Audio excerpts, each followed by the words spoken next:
Bom dia, boa tarde, boa noite, telespectadores do Guarda Furada Cast. Eu me chamo Pedro, eu tenho pele branca, de cabelos longos e marrons. E eu sou Arthur, eu sou neguinho, cabelo raspado e tenho um cavanhaque. E meu nome é Larissa, eu sou branca, cabelos loiros e cacheados. E é isso.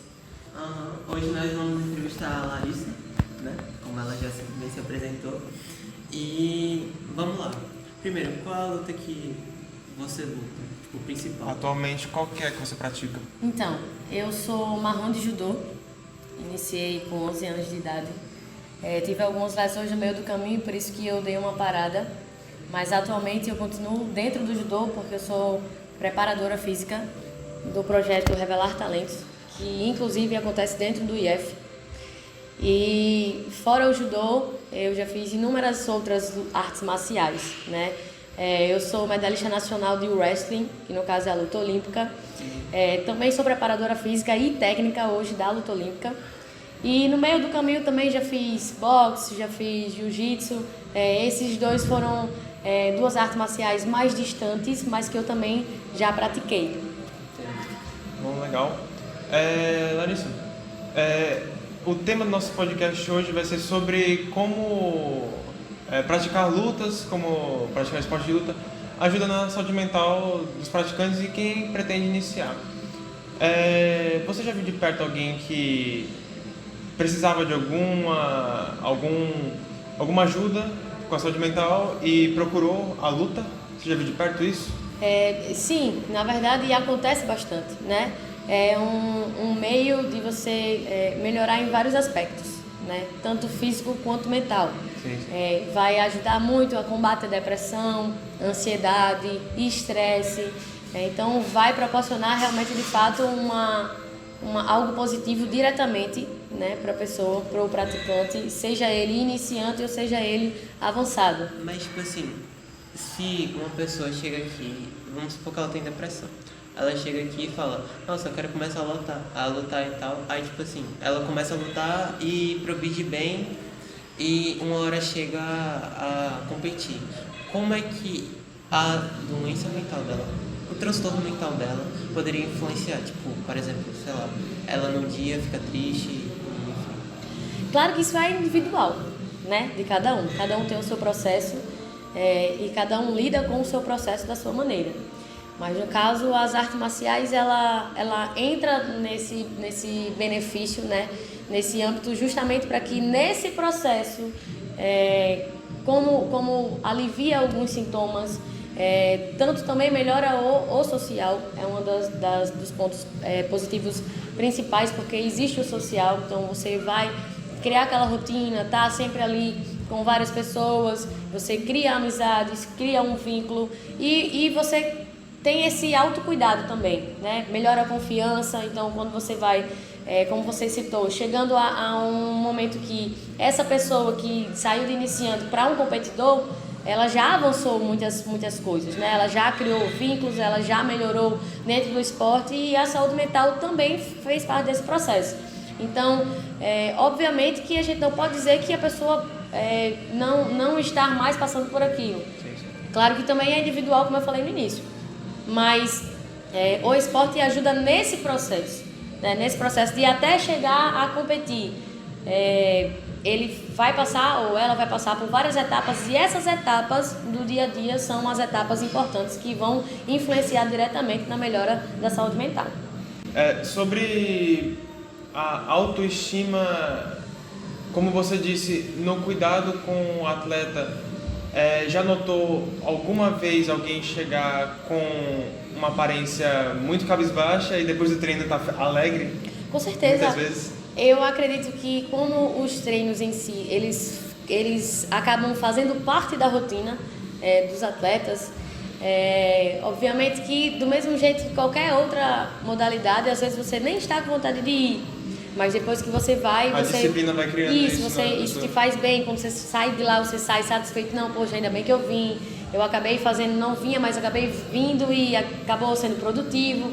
Às vezes até o treino em si é bastante produtivo e essa produção dentro do treino, juntamente também com o convívio social, porque assim, por exemplo, nas minhas aulas mesmo, eu costumo fazer algo bem lúdico antes de a gente conseguir iniciar de fato o que foi programado para o treino. Então, existem brincadeiras, é um ambiente muito descontraído. Né? Então, assim, eu acredito que já por esse ambiente proporcionar esse sentimento, proporcionar essa oportunidade, né, desse convívio social, dessas brincadeiras e tudo mais, desses vínculos de amizade, isso por si já automaticamente faz com que a pessoa, quando saiu, se sinta melhor do que quando ela entrou. Eu falo por experiência própria, porque eu sou lutador de capoeira. Aí, às vezes eu entro no treino, nem espero fazer algum movimento difícil pra mim, né, que sou iniciante, difícil e tal, aí num dia que eu tô nem aí pro treino e acontece, e é muito gratificante o sentimento. Eu lembro, há 2 anos já, faz tempo que eu parei, eu fazia Muay Thai, parei porque me mudei, sinto falta, com certeza, do Muay Thai, mas eu lembro que na época eu fiz muitos amigos na academia e que esses amigos me motivavam muito a continuar treinando, e sempre que eu chegava, eu aprendi alguma coisa, não só com o professor, mas com eles também. E isso era um dos motivos para eu continuar nos sparrings, que era um momento onde você tinha um confronto, aplicar as técnicas aprendidas nas aulas, ou até mesmo nos treinos comuns, onde você aprende o movimento, que é o que você disse. Você tem a relação com a pessoa que você gosta, na academia principalmente, você aprende mais rápido. Você tem vontade de ir, tem vontade de aprender mais ainda, cada dia mais, e sair até mais animado do treino que você nem queria ir às vezes. Apesar de ser sempre esportes individuais, falando, né, competitivamente são individuais, mas eu acredito que as lutas têm esse diferencial de ter um trabalho em equipe, né, de um motivar o outro, sempre quando está acontecendo os combates no final, sempre um tentar ajudar, orientar. Claro que tem essa competitividade dentro, né, do âmbito, mas essa força de estar tentando ajudar, de estar tentando fazer com que o colega melhore, porque, consequentemente, se você treina comigo e você melhora, eu também melhoro, porque você se torna um atleta mais difícil para eu treinar e eu também melhoro com isso. Então, praticamente todo mundo sai ganhando. E geralmente as academias, sejam elas de qual modalidade específica, seja do jiu-jitsu, que abraça muito, seja do judô, seja do wrestling, seja do próprio Muay Thai, eles têm essa identidade de tentar trazer as pessoas, de deixar com que as pessoas se sintam realmente acolhidas, né, e sempre bem-vindas. Então, tanto seja iniciante, quanto seja intermediário, quanto seja já um próprio sensei, um próprio professor, as academias geralmente elas sempre estão abertas para receber todos. Legal. Larissa, uma pergunta. Por que você decidiu começar a praticar jiu-jitsu, por exemplo, ou wrestling? Por quê? Na verdade, iniciou quando eu estudava, né, na escola, no meu fundamental. E aí acabou que era uma das opções de esporte na escola oferecidas, e eu conheci o professor, então isso facilitou bastante para mim. Então acabou que eu iniciei com 11 anos, né, e até agora sempre estou dentro. Não competindo mais de forma direta, né, hoje, mas de forma indireta ainda dentro do esporte. Então essa facilidade de ter na escola no primeiro momento foi realmente algo que me encantou, principalmente porque as outras modalidades não ofertavam muita oportunidade para meninas. Sim, né? sim. E o meu primeiro esporte de luta foi o judô, e o judô me abraçou. E depois eu fui acabando migrando para conhecendo novos ares e outras pessoas, e essas outras pessoas me fazendo convites, e eu fui migrando para outras modalidades das artes marciais. Mas assim, iniciei com o judô, é muito importante ainda para mim. Hoje ainda trabalho no meio, mas acredito que por ter essa facilidade de abraçar, seja lá qual é o gênero, seja lá qual seja a pessoa, tamanho, cor, enfim, idade, esses esportes sempre abraçam as pessoas, sempre estão de portas abertas, e eu acredito que seja isso o diferencial. Sim, Larissa, certo?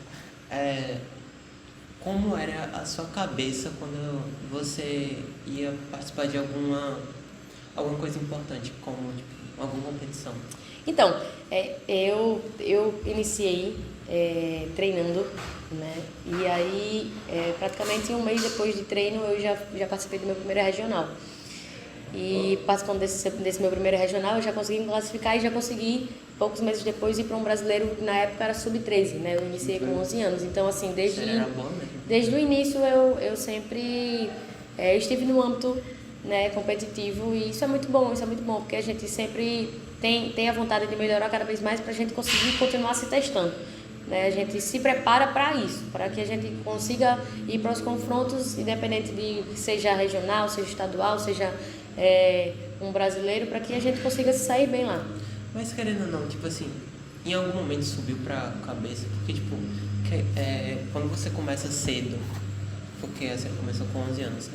Então você começou cedo e já estava numa competição muito, muito grande, né?